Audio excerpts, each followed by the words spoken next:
At tungkol naman po sa sinasabing shootout sa Quezon, eksklusibong nakapanayam ng GMA News. Ang kaibigan umano ng isa sa mga nasawi na si Vic Seaman. Umamin daw si Seaman na sangkot siya sa illegal na gawain ang NBI na kumpleto ng bullet trajectory exam sa dalawang sasakyang nasangkot sa insidente. Ngayong linggo ito nakatakdang magsumite ng report sa DOJ. Nakatutok si Mav Gonzalez.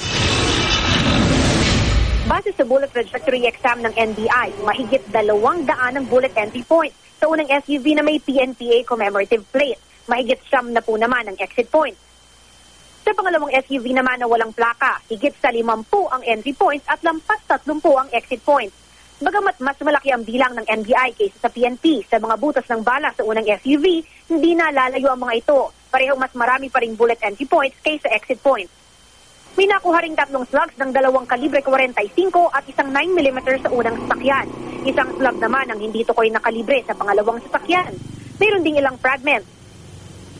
Ang mga slug isa sa ilalim ng NBI forensic team sa ballistic exam upang maimatch sa mga baril na na-recover sa 13 nasawi.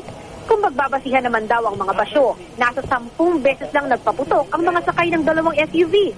Patuloy ang NBI investigating unit sa pagkalap ng ebidensya at pag-trace ng ruta bago nakarating ang convoy ng Atimonan. We have already come up with something. Later on, probably, ang aming mga boss ang magbibigay sa inyo ng karampatang resulta.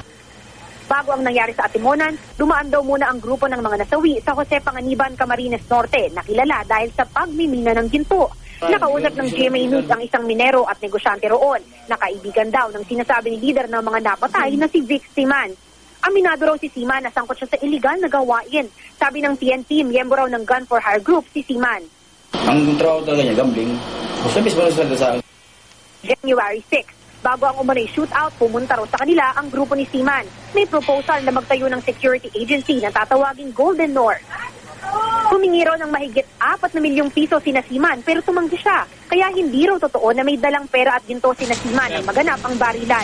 Walang pera nawawala kasi hindi ko sila nabigyan ng pera eh. Walang ginto nawawala kasi wala mga ginto pero usapan punta sila rito.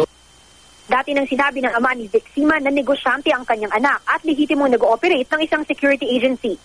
Mav Gonzalez, nakatutok, 24 oras.